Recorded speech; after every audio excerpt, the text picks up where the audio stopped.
ఎందుకు విచిత్రమైనటువంటి వాదన అంటే, ఆంధ్రప్రదేశ్ రాష్ట్రంలో ఈనాడు అనేటటువంటి ఒక దినపత్రిక గురించి మీ అందరికీ తెలుసు. అది తెలుగుదేశం పార్టీ కరపత్రిక. ఒక కులానికి సంబంధించి ఏ విధంగా అంటే కుల గజ్జి బట్టి రాసేటటువంటి పత్రిక అని కూడా మీ అందరికీ తెలుసు. సో ఆ పత్రిక సంబంధించి ఆ పత్రిక అధిపతిగా ఉన్నటువంటి రామోజీరావు గారు చనిపోయారు. తర్వాత ఇప్పుడు వాళ్ళ అబ్బాయి కిరణ్ దాన్ని చూస్తూ ఉన్నాడు. అట్లానే వాళ్ళకి అనేక వ్యాపారాలు ఉన్నాయి.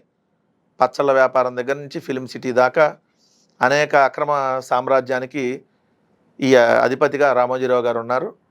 అట్లానే దాంట్లో ఒక అక్రమ సామ్రాజ్యం ఏంటి అని అంటే మార్గదర్శి ఫైనాన్స్ అనేది. ఈ మార్గదర్శి ఫైనాన్స్కి సంబంధించి ఒక వాదన కోర్టులో జరిగినటువంటి వాదన గురించి చెప్పడం కోసం సో ఈరోజు మనం ఈ వీడియో చేయడం జరుగుతూ ఉంది. ఏంటి ఆ మార్గదర్శికి సంబంధించి? ఈ మార్గదర్శి ఫైనాన్స్ అనే దానికి సంబంధించి 2006 సంవత్సరం నవంబర్ 6వ తారీఖున 2006 అంటే దాదాపుగా 18 సంవత్సరాల క్రితం చంద్రబాబు నాయుడు గారు ప్రతిపక్ష నాయకుడిగా, రాజశేఖర రెడ్డి గారు ముఖ్యమంత్రిగా ఉండగా ఏదైతే కాంగ్రెస్ పార్టీకి సంబంధించినటువంటి ఎంపీ ఉండవల్లి అరుణ్ కుమార్ గారు ఈ మార్గదర్శి ఫైనాన్స్ అక్రమంగా డిపాజిట్లను సేకరించింది.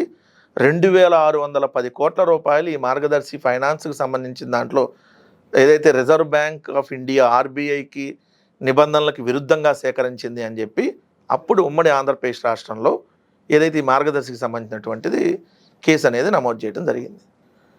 సో ఈ మార్గదర్శికి సంబంధించినటువంటి కేసు సంవత్సరాలు దాటి ముఖ్యమంత్రులు మారి రాజశేఖర రెడ్డి గారు 2006లో ఇదంటే 2009లో రాజశేఖర రెడ్డి గారు మళ్ళీ ముఖ్యమంత్రి, ఆయన చనిపోయాడు. చనిపోయిన తర్వాత రోసీ గారు ముఖ్యమంత్రి అయ్యారు ఉమ్మడి ఆంధ్రప్రదేశ్కి. తర్వాత కిరణ్ కుమార్ రెడ్డి గారు ముఖ్యమంత్రి అయ్యారు. దాని తర్వాత రాష్ట్రం విడిపోయింది. రాష్ట్రం విడిపోయిన తర్వాత తెలంగాణ రాష్ట్రానికి 10 ఏళ్ల పాటు కేసీఆర్ గారు ముఖ్యమంత్రి. సో ఇప్పుడు రేవంత్ రెడ్డి ముఖ్యమంత్రి. సో దాని ఇప్పుడు ఆంధ్రప్రదేశ్కి చంద్రబాబు నాయుడు గారు, జగన్మోహన్ రెడ్డి గారు, మళ్ళీ చంద్రబాబు నాయుడు గారు. అంటే ఎంతమంది ముఖ్యమంత్రులు మారారు చూడండి ఒకసారి.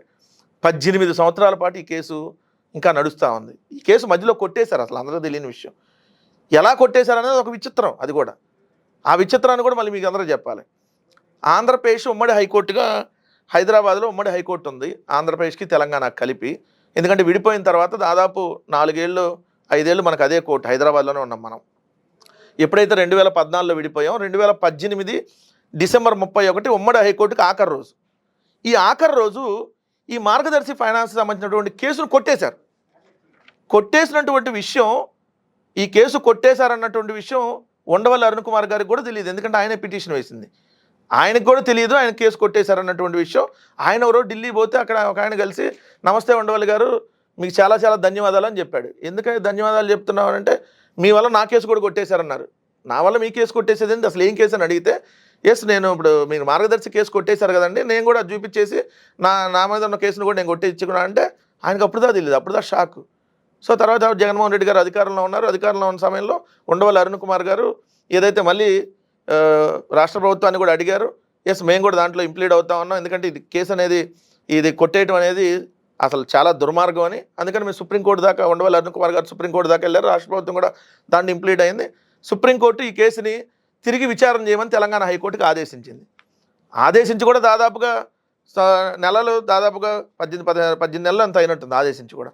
అయిన తర్వాత ఇప్పుడు విచారణకు వచ్చినటువంటి సందర్భంలో 18 ఏళ్ళుగా రామోజీరావు అండ్ మార్గదర్శి వాదిస్తుంది ఏంటి, ఆర్బీఐ నిబంధనలు మాకు వర్తించవు, సెక్షన్ 45S అనేది అసలు మాకే వర్తించదు అని చెప్పి ఇన్నాళ్ళు వాదన ఇస్తూ ఉంటే ఆర్బీఐ లేదండి సెక్షన్ 45S ప్రకారం వీళ్ళు చేస్తుంది చట్టరీత్యా నేరం, సెక్షన్ 58B/5A ప్రకారం వీళ్ళు శిక్షకు అర్హులు. సో మాకు పబ్లిక్ నుంచి అలానే డిపాజిట్దారుల నుంచి కొన్ని వందల కంప్లైంట్స్ మా దగ్గర ఉన్నాయి. సో ఇవి కంప్లైంట్స్. సో వీళ్ళు చట్టరీత్యా వీళ్ళు చేస్తున్న నేరం, మార్గదర్శి ఫైనాన్స్కి రామోజీరావుకి శిక్ష పడాలి అని చెప్పి ఆర్బీఐ చెప్పింది. నిన్న కూడా కోర్టులో అదే వాదించారు వాళ్ళు. ఎవరో ఆర్బీఐ తరపున అదే వాదించారు.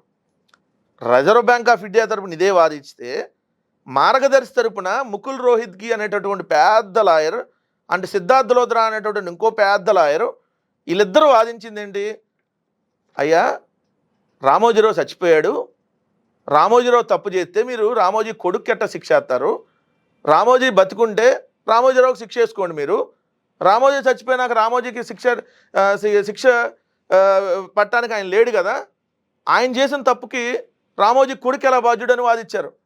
18 ఏళ్ళుగా వీళ్ళు వాదించింది వేరు, ఇప్పుడు వాదన వేరు. అంటే ఒక కొడుకు ఇంత పెద్ద అక్రమ సామ్రాజ్యాన్ని ఈనాడు కిరణ్కి అప్పజెప్పేళ్ళినటువంటి ఈనాడు దినపత్రిక రామోజీరావుని సొంత కొడుకే తన తండ్రి నేరస్తుడు, తన తండ్రి నేరానికి నాకేంటి సంబంధం, తన తండ్రి చచ్చిపోయాడు కదా నాకెట్ట శిక్ష వేస్తావు అని చెప్పి ఒక కొడుకు అన్నాడంటే, రామోజీరావు గారు ఇంతకంటే నీచమైన బతుకు మీరు బతికిలేరు కాబట్టి ఓకే, కానీ అంటే తప్పించుకోవడానికి ఆఖరికి మీరు బతుకున్నప్పుడేమో ఒక రకంగా వాదనలు ఇచ్చారు, ఇప్పుడు చనిపోయినా చూడండి. అంటే ఎలా అయినా మీ కొడుకే ఒప్పుకున్నాడు మీరు నేరం చేశారని. సో ఇక్కడ క్లియర్గా మార్గదర్శి ఫైనాన్స్లో నేరం జరిగింది, మార్గదర్శి ఫైనాన్స్ అక్రమంగా డిపాజిట్లు సేకరించింది, ఇది చట్టరీత్యా నేరం, రిజర్వ్ బ్యాంక్ ఆఫ్ ఇండియా నేరం. ఇప్పుడు నేను అడుగుతున్న తెలుగుదేశం ఎంపీలు కూడా మొన్నటిదాకా వచ్చి ఏదో వీరంగం సృష్టించి మార్గదర్శి చాలా చాలా పద్ధతి కలది, మీరు తప్పుడు మాట్లాడుతున్నారని చెప్పారు కదా, ఇదే రిజర్వ్ బ్యాంక్ ఆఫ్ ఇండియా తప్పు మాట్లాడిందా? రిజర్వ్ బ్యాంక్ ఆఫ్ ఇండియా మంచిది కాదు, మార్గదర్శి మంచిదని చెప్పి తెలుగుదేశంలో ఎంపీ ఎవడన్నా మాట్లాడేసేటువంటి దమ్ముందా? సో ఇప్పుడు క్లియర్గా రాష్ట్ర ప్రజలు కూడా మార్గదర్శి కాదు, రామోజీరావుదే అంత అక్రమ వ్యాపారం, అక్రమ సామ్రాజ్యం, ఓ రాజకీయ పార్టీకి ఒక బ్రోకర్ లాగా మొన్నటిదాకా వ్యవహరించాడు. సో మీరు ఆ మార్గదర్శిలో కానీ అట్లాంటివి ఏమన్నా ఉంటే తొందరగా వెనక్కి తీసుకోవడం బెటర్, లేదంటే అది ఎప్పుడు ఐపీ పెట్టిందో కూడా